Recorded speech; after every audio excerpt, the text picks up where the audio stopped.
मणिपुर राज्य संविधान अधिनियम 1947। जबकि मणिपुर राज्य के शासन के लिए एक कानून बनाना समीचीन है, मणिपुर के महामहिम महाराजा निम्नानुसार अधिनियमित करने की कृपा करते हैं। अध्याय 11। शीर्षक, इस अधिनियम को मणिपुर राज्य संविधान कहा जाएगा। अधिनियम 1947। 2। विस्तार और अनुप्रयोग। यह अधिनियम पहाड़ी क्षेत्रों सहित पूरे मणिपुर राज्य तक विस्तारित होगा, सिवाय इसके कि यह किसी भी मामले में लागू नहीं होगा जहां पहाड़ियों में किसी भी प्राधिकरण को शक्तियों का विशिष्ट आरक्षण किया जाता है। मणिपुर राज्य पहाड़ी प्रशासन विनियमन 1947 के प्रावधान। 3। महामहिम महाराजा द्वारा राज्य का शासन कुछ समय के लिए और उसके बाद महाराजा में निहित क्षेत्र महाराजा द्वारा और उनके नाम से शासित होते हैं। सभी अधिकार और क्षेत्राधिकार जो ऐसे क्षेत्रों की सरकार से संबंधित या प्रासंगिक हैं, इस अधिनियम के प्रावधान के अधीन महाराजा द्वारा प्रयोग किए जा सकते हैं। 4। उत्तराधिकार। सिंहासन का उत्तराधिकार वंशानुक्रम के कानून द्वारा शासित होगा, बशर्ते कि उत्तराधिकारी मंत्रिपरिषद द्वारा मान्यता प्राप्त विवाह का वैध पुत्र होना चाहिए। सीधे पुरुष वंश में उत्तराधिकारियों की विफलता की स्थिति में महामहिम महाराजा मंत्रिपरिषद और विधानसभा के परामर्श के बाद अपने उत्तराधिकारी को नामित करेंगे। 5। वयस्कता प्राप्त करना। महाराजा या उनके उत्तराधिकारी को 21 वर्ष की आयु में वयस्कता प्राप्त करने के लिए ले जाया जाएगा। 6। काउंसिल या रीजेंसी ए, जहां महाराजा के नाबालिग होने के कारण या किसी मानसिक दोष या गंभीर शारीरिक बीमारी के कारण जिसके परिणामस्वरूप महाराजा अपनी शक्तियों का प्रयोग करने में स्थायी रूप से असमर्थ हो जाते हैं, मंत्रिपरिषद रीजेंसी काउंसिल की स्थापना के लिए कदम उठाएगी, जो राज्य में उन शक्तियों का प्रयोग करेगा और परिषद द्वारा निर्धारित समय तक पद पर बना रहेगा। बी। उपरोक्त उपधारा 1 के प्रावधान के बावजूद महाराजा मंत्रिपरिषद के परामर्श से किसी भी समय या किसी भी कारण से जो उपयुक्त प्रतीत हो अपने कार्यों को करने के लिए काउंसिल ऑफ रीजेंसी की स्थापना कर सकते हैं। सी। उपरोक्त उपधारा ए और बी के तहत स्थापित रीजेंसी काउंसिल में एक या अधिक व्यक्ति शामिल हो सकते हैं जो वांछनीय लग सकते हैं। रीजेंट या काउंसिल ऑफ रीजेंसी को पद ग्रहण करने से पहले राज्य विधानसभा के समक्ष राज्य के प्रति वफादार रहने और संविधान और कानूनों का ईमानदारी से पालन करने की शपथ लेनी होगी। डी। किसी भी घटना में या तो ऊपर उपधारा ए और बी में निर्धारित कारणों से या किसी अन्य कारण से या जहां किसी भी कारण से महाराजा अपने कार्य करने में असमर्थ हो गए हों, रीजेंसी काउंसिल की स्थापना करना आवश्यक होगा। ऐसी रीजेंसी स्थापित करने से पहले की शक्तियां। उपरोक्त धारा 1B के बावजूद राज्य परिषद के लिए मुख्य न्यायालय के परामर्श से महाराजा या महारानी के खिलाफ आरोपों का विवरण तैयार करना वैध होगा, जहां यह सभी संभावित संदेह से परे साबित हो कि महाराजा या महारानी ने हत्या या किसी अन्य जघन्य अपराध या संविधान के प्रावधानों के खिलाफ किसी भी चरम राजनीतिक अपराध का दोषी रहा हो। डी। उपरोक्त खंड सी के तहत तैयार किए गए आरोपों के विवरण पर परिषद इसे महाराजा या महारानी के सामने पेश करेगी और संतुष्टि की मांग करेगी। यदि संतुष्टि नहीं मिलती है तो परिषद मामले को ऐसे प्राधिकरण को भेज सकती है जो इसके बाद निर्धारित किया जा सकता है। 9। इस अधिनियम और उसके तहत जारी नियमों में जब तक कि विषय या संदर्भ के प्रतिकूल कुछ न हो। ए। राज्य का अर्थ मणिपुर राज्य होगा जिसमें इस अधिनियम की तिथि पर वर्तमान भारतीय सर्वेक्षण के मानचित्रों में चित्रित मणिपुर का पूरा क्षेत्र शामिल होगा। बी। महाराजा का अर्थ है महामहिम मणिपुर के महाराजा, राज्य के संवैधानिक प्रमुख। सी। मुख्यमंत्री का अर्थ है राज्य के मुख्य कार्यकारी कार्य को सौंपा गया कार्यालय। डी। मंत्री का अर्थ है इस अधिनियम के तहत राज्य प्रशासन की कुछ शाखाओं को प्रशासित करने और कर्तव्यों का पालन करने और इस अधिनियम और नियमों द्वारा मंत्री को प्रदत्त शक्ति का प्रयोग करने के लिए नाम से या अपने पद के आधार पर नियुक्त किया गया मंत्रिपरिषद का सदस्य। वहां के नीचे ई। परिषद का तात्पर्य इस अधिनियम के तहत गठित राज्य मंत्रिपरिषद से है। एफ। विधानसभा का तात्पर्य इस अधिनियम के तहत गठित राज्य विधानसभा से है। जी। राजपत्र से तात्पर्य राज्य की आधिकारिक पत्रिका से है जिसके माध्यम से महत्वपूर्ण आदेश, सूचनाएं, विज्ञप्तियां आदि प्रकाशित की जाती हैं। एच। स्पीकर का मतलब विधानसभा का अध्यक्ष होता है और इसमें स्पीकर की अनुपस्थिति में उपाध्यक्ष भी शामिल होता है या दोनों की अनुपस्थिति में कोई सदस्य सभापति के लिए मतदान करता है। मैं। नागरिक सूची का अर्थ है शासक परिवार के खर्चों के लिए धन का विनियोजन और शासक का प्रिवी पस। जे। प्रिवी पस का अर्थ है नागरिक सूची का वह भाग जो विशेष रूप से महाराजा के व्यक्तिगत खर्चों के लिए विनियोजित किया जाता है। क। राजस्व में राज्य की संपत्ति, सभी भूमि, वन कर, जुर्माना, जब्ती, राजद्रोह, चूक और अन्य स्रोतों से राज्य की सभी प्राप्तियां शामिल हैं। एल। नियम का तात्पर्य इस अधिनियम के तहत जारी किए गए किसी भी नियम से है। एम। मौलिक अधिकारों का अर्थ उन अधिकारों से होगा जिनका राज्य के लोग इस अधिनियम के तहत अधिकार के रूप में आनंद लेंगे। एन। सर्वनाम वह और उसके व्युत्पन्न का उपयोग किसी भी व्यक्ति के लिए किया जाता है, चाहे वह पुरुष हो या महिला। अध्याय कार्यपालिका 10। मंत्रिपरिषद। ए। इस अधिनियम के प्रावधानों के अधीन और मणिपुर राज्य के प्रशासन के नियमों के प्रावधानों के अधीन राज्य का कार्यकारी प्राधिकरण मंत्रिपरिषद को सौंपा गया है और उसमें निहित होगा। बी। जहां इस अधिनियम या प्रशासन या राज्य के नियमों के तहत यह आवश्यक है कि किसी भी उपाय के लिए महाराजा की मंजूरी ली जाएगी, मुख्यमंत्री को महाराजा की मंजूरी लेनी होगी। व्यक्ति या लिखित रूप से और उस पर महाराजा के आदेश प्राप्त करेगा।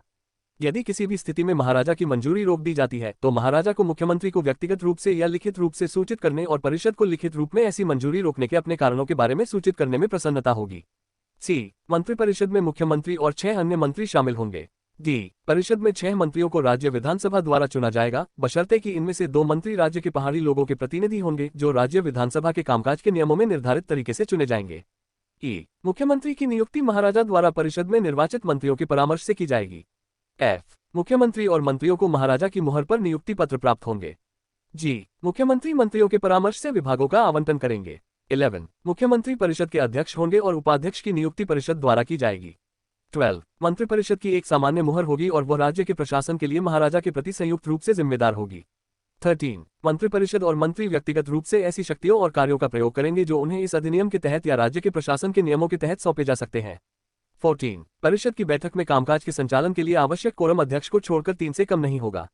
15, मुख्यमंत्री और मंत्री पद ग्रहण करने पर निम्नलिखित रूप में महाराजा के प्रति वफादारी और निष्ठा की शपथ लेंगे। मैं, मंत्री का नाम मणिपुर राज्य परिषद के सदस्य के रूप में नियुक्त किया गया हूं, गंभीरता से शपथ लेता हूं कि मैं वफादार और निष्ठावान रहूंगा और महाराजा उनके उत्तराधिकारियों और उत्तराधिकारियों के प्रति सच्ची निष्ठा रखूंगा और मैं इस अधिनियम के तहत मुझ पर लगाए गए कर्तव्यों का ईमानदारी से निर्वहन करूंगा। 16, परिषद के किसी मंत्री को नीचे दिए गए अध्याय IV के प्रावधानों के अनुसार ही पद से हटाया जा सकता है। अध्याय IV राज्य विधानसभा 17, एक राज्य विधानसभा का गठन किया जाएगा। विधानसभा 3 साल की अवधि के लिए चुनी जाएगी और इसमें वयस्क मताधिकार और संयुक्त निर्वाचन के सिद्धांत पर लोगों द्वारा स्वतंत्र रूप से चुने गए प्रतिनिधि शामिल होंगे।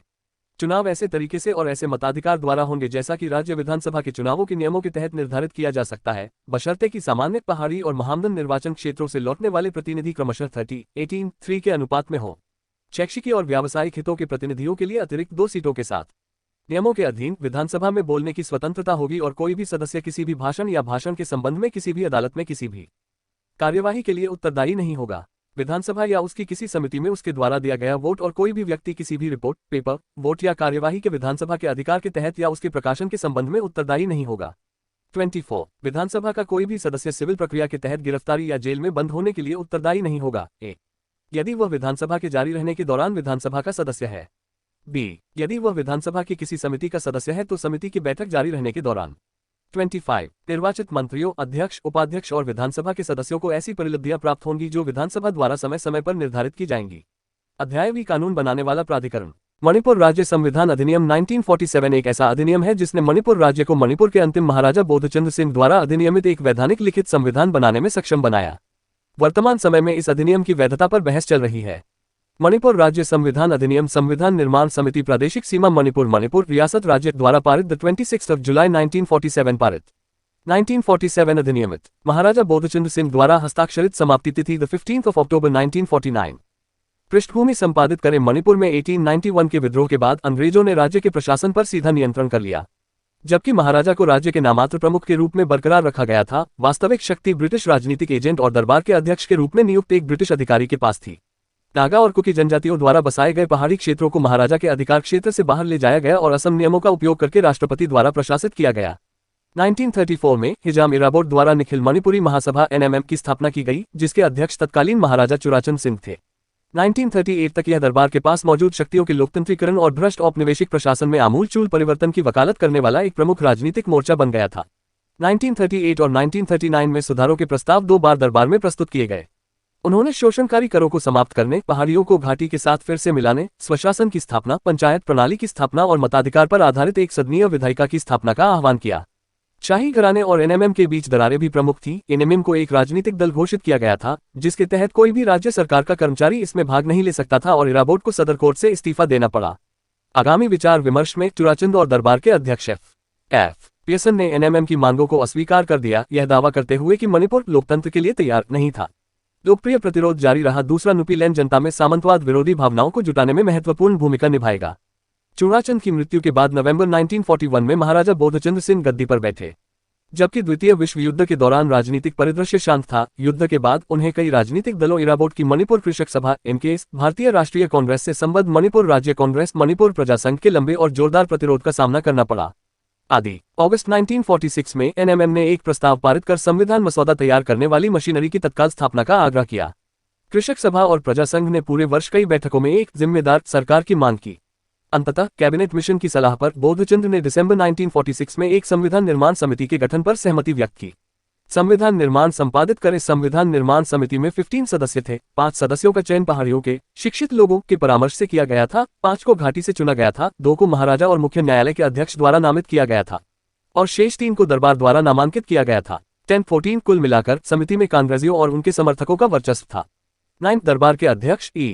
F. पियर्सन अध्यक्ष बने। 10 कृषक सभा के साथ साथ प्रजा संघ ने समिति की संरचना को अलोकतांत्रिक बताते हुए इसकी आलोचना की थी और समिति के चुनावों का बहिष्कार किया था। 9 10 11 समिति का औपचारिक उद्घाटन 3 मार्च 1947 को हुआ। 10 मार्च को महाराजा ने एक सार्वजनिक समारोह में इसे संबोधित किया।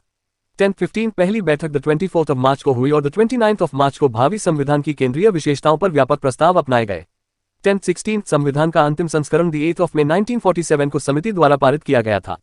11-16 मसौदे की जल्द ही दरबार द्वारा समीक्षा की गई और महाराजा की सहमति प्राप्त करने पर 27 जुलाई 1947 को मणिपुर राज्य संविधान अधिनियम 1947 के रूप में अधिनियमित किया गया।